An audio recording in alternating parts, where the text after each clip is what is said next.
ఉత్తరాఖండ్ రాష్ట్రంలో వర్షాలు బీభత్సం సృష్టిస్తున్నాయి. కుంభవృష్టి దాటికి పలువురు ప్రాణాలు కోల్పోగా కొండచెలు విరిగిపడి పదుల సంఖ్యలో రోడ్లు మూతపడ్డాయి. ఇప్పటికే పలు చోట్ల రాకపోకలు నిలిపేశారు. వరదల్లో చిక్కుకున్న ప్రజలకు సురక్షిత ప్రాంతాలకు తరలిస్తున్నారు సహాయక సిబ్బంది.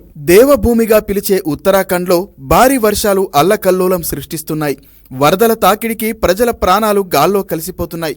డెహ్రాడూన్ ప్రేమ్నగర్లో ఆడుకోవడానికి వెళ్లిన 5 ఏళ్ల చిన్నారి వర్షం నీటిలో నిండిన గొయ్యిలో పడి శవమై కనిపించింది. హరిద్వార్ నవోదయ నగర్లో స్నేహితులతో కలిసి వాగులో స్నానానికి వెళ్లిన యువకుడు ఆకస్మిక వరద తాకిడికి కొట్టుకపోయాడు.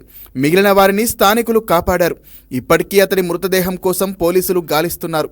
రాష్ట్రంలో ఎడతెరిపి లేకుండా కురుస్తున్న వర్షాలతో నదులు, వాగులు ఉగ్రరూపం దాల్చి లోతట్టు ప్రాంతాల్ని ముంచెత్తాయి.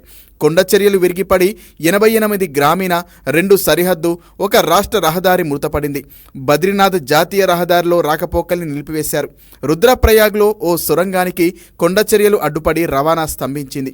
ఎడతెరిపి లేని వర్షాలతో రోజువారీ అవసరాలకు ప్రజలు తీవ్ర ఇబ్బందులు ఎదుర్కొంటున్నారు.